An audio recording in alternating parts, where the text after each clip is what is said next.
hay un proyecto dictatorial en marcha, un proyecto dictatorial que tiene que ver con Rusia, que tiene que ver con China. Es un proyecto mundial y en América Latina han tomado países tan importantes como México, como Venezuela, Nicaragua, ya para qué, por supuesto, la bandera, la punta de lanza es Cuba. Es la verdad despreciable, por decirlo menos, esta hipocresía diplomática de estos países, incluido Bolivia, ¿no? Esta hipocresía diplomática de condenar a Ecuador y de alguna manera apoyar a Rusia, no votando o haciéndose a la vista gorda con semejante invasión que se ha producido hace 2 años. Yo acepto que protesten todos aquellos que protestaron contra la invasión rusa. Eso es coherente. Pero los que apoyan genocidio en un lado y luego exigen democracia, respeto a las leyes en el incidente Ecuador-México, no lo acepto. Son unos hipócritas que actúan dependiendo de sus propios intereses, que son permanecer en el poder y lo van a hacer a la mala, peor que violando una sede democrática, violando sus respectivas constituciones, los derechos humanos, violando todo lo que tiene que ver con el sentido común. ¿Por qué? Porque el proyecto es dictatorial. Y ahí lo ves a Arce Saconeta, que fue parte del fraude electoral, que quiere dar lecciones de democracia y de respeto a las leyes. Es decir, no acepto, Cacho, no acepto semejante hipocresía internacional. Hipocresía diplomática en ámbitos internacionales que pone al desnudo, ¿no? ¿Cuál es la manera en la que desarrollan las cosas esta postura de doble discurso que tiene nuestro gobierno y otros gobiernos del socialismo del siglo XXI? Estoy por censurar a Ecuador. Claro que actuó mal, pero seamos coherentes. Si censuras a Ecuador, tienes que censurar con un énfasis elevado a la enésima potencia la invasión rusa. Esto es Cabildeo Digital.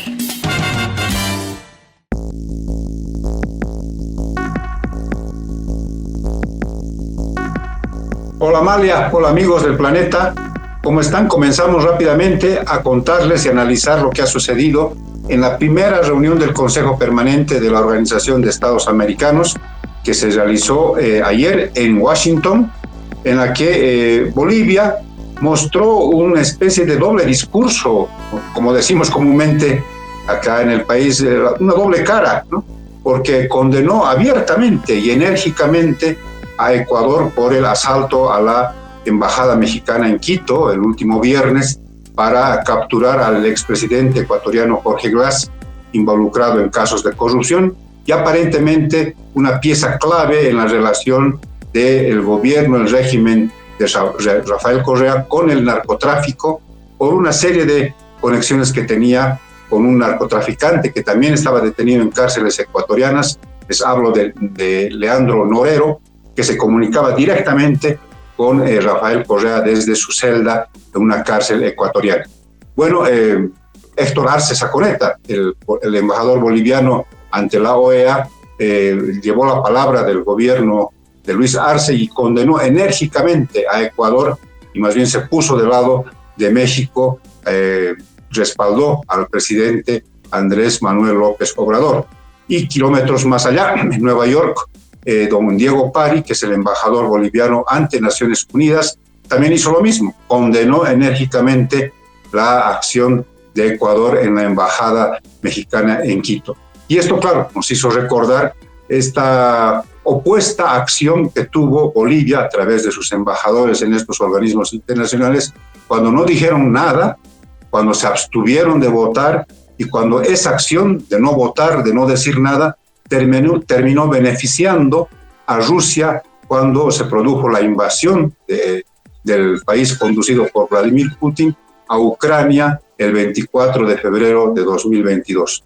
Hubo muchas votaciones en Naciones Unidas, en varios organismos internacionales, y siempre la conducta de Bolivia fue no votar, abstenerse y con eso beneficiar al régimen de Vladimir Putin. ¿Cómo son las cosas?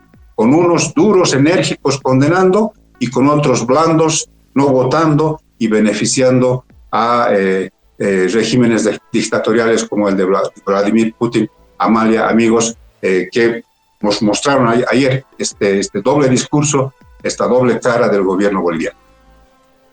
La reunión de este martes había sido solicitada por Ecuador, en tanto que la reunión que se llevará hoy es una reunión solicitada por otros 3 países, donde la censura a Ecuador está firmada.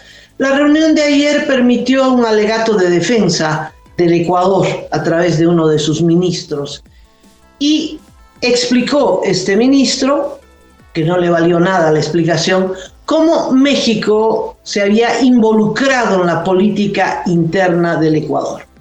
Cómo después de que el ex vicepresidente de Correa, que es motivo de este conflicto, de este pleito, se había refugiado en la Embajada de México, Ecuador había solicitado varias veces por las buenas que lo saquen de ese recinto diplomático porque era un hombre sentenciado, y no en primera instancia, sino en segunda instancia, por actos de corrupción. Es decir, era un delincuente. Y mostró Ecuador los artículos pertinentes de los convenios internacionales también, que señalan que el asilo diplomático no beneficia a la delincuencia. Es como si el Chapo Guzmán se metiera en una embajada y esa embajada le diera asilo, protección. Cuando Ecuador reclamó, entonces México le dio asilo, es decir, lo protegió con su inmunidad. Y esto provocó, dice Ecuador, esta acción que viola todas las normas internacionales, también de entrar a la mala a este recinto diplomático, a la Embajada de México en Quito. México aprovechó para mostrar un último video donde se ve a los policías a empujones y cómo lo sacan arrastrándolo al ex vicepresidente, ahora en prisión en La Roca. Y bueno, eso impactó, y al margen de los alegatos la votación estaba cerrada. Hay una censura internacional a esta violación, llamémosle constitucional, al convenio de Viena de 1961. Ecuador tiene las de perder y el presidente Noboa va a pagar seguramente una factura política alta por esta censura. Voy al punto que menciona Cacho, que me parece muy importante. Todos los que hoy se están rasgando las vestiduras por la acción del Ecuador, algunos lo hacen honestamente, pero otros es una votación política. Están disfrutando censurar a un presidente, llamémosle de derecha, a un presidente que les ganó la votación a los representantes del correísmo. Aquí se está moviendo, por supuesto, el socialismo del siglo XXI, el Acuerdo de Puebla, en fin, del que forma parte México, ¿no? En México habrán elecciones y al parecer la candidata de López Obrador va a ganar nuevamente. De tal monto que hay una guerra geopolítica de tomar estados al margen de la situación económica, al margen de los derechos humanos, en fin, hay un proyecto dictatorial en marcha, un proyecto dictatorial que tiene que ver con Rusia, que tiene que ver con China. Es un proyecto mundial y en América Latina han tomado países tan importantes como México, como Venezuela, Nicaragua, ya para qué, por supuesto, la bandera, la punta de lanza es Cuba. Países donde se consolida la dictadura y también la crisis económica, pero no importa porque apalean a la gente, no hay derechos humanos, no se respeta ninguna norma de derechos humanos. Bueno, todos estos países han respaldado no la invasión, no la toma coyuntural, momentánea, a la mala así de una sede diplomática. No, eso censuran porque el que promovió eso es Noboa, un derechista, contra uno de sus defensores, uno de sus aliados, el correísmo. Pero cuando se produjo la invasión de un grande como Rusia, encabezado por un dictador Putin, a una nación más pequeña, a una nación que parecía que no podía defenderse como es Ucrania, ahí todos estos bandidos han respaldado la invasión a Ucrania. No es una invasión a una sede diplomática, es una invasión militar, violenta, cruel, a toda una nación, a todo un país que todos los días recibe cientos de misiles que destruyen ciudades, hospitales, escuelas y matan centenares de personas. El último ataque ha dejado, ya en la agonía del invierno europeo, ha dejado a Ucrania sin luz, sin calefacción, en fin. Lo que está haciendo Rusia con Ucrania no tiene nombre.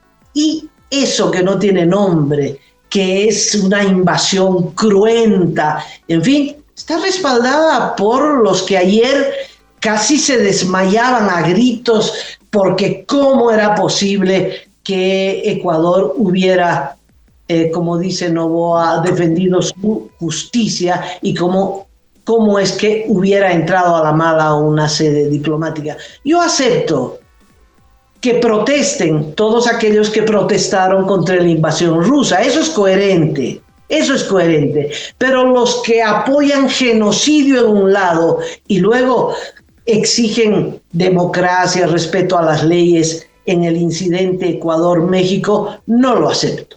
Son unos hipócritas que actúan dependiendo de sus propios intereses, que son permanecer en el poder y lo van a hacer a la mala, peor que violando una sede democrática, violando sus respectivas constituciones, los derechos humanos, violando todo lo que tiene que ver con el sentido común. ¿Por qué? Porque el proyecto es dictatorial. Y ahí lo ves a Arce Saconeta, que fue parte del fraude electoral, que quiere dar lecciones de democracia y de respeto a las leyes. Es decir, no acepto, Cacho, no acepto semejante hipocresía internacional. Estoy por censurar a Ecuador. Claro que actuó mal, pero seamos coherentes. Si censuras a Ecuador, tienes que censurar con un énfasis elevado a la enésima potencia la invasión rusa. Y eso es lo que no hace Arce, Cuba, Nicaragua, Venezuela, México. Ellos no censuran. Ellos no censuran la crueldad de Putin, la grosería diplomática de Rusia, etcétera, etcétera. Por supuesto, Amalia. Yo la verdad que me sumo a cada una de tus palabras. Es la verdad despreciable, por decirlo menos, esta hipocresía diplomática de estos países, incluido Bolivia, ¿no? Esta hipocresía diplomática de condenar a Ecuador y de alguna manera apoyar a Rusia, no votando o haciéndose a la vista gorda con semejante invasión que se ha producido hace 2 años. Es hipocresía diplomática en ámbitos internacionales que pone al desnudo, ¿no? ¿Cuál es la manera en la que se desarrollan las cosas, esta postura de doble discurso que tiene nuestro gobierno y otros gobiernos del socialismo del siglo XXI?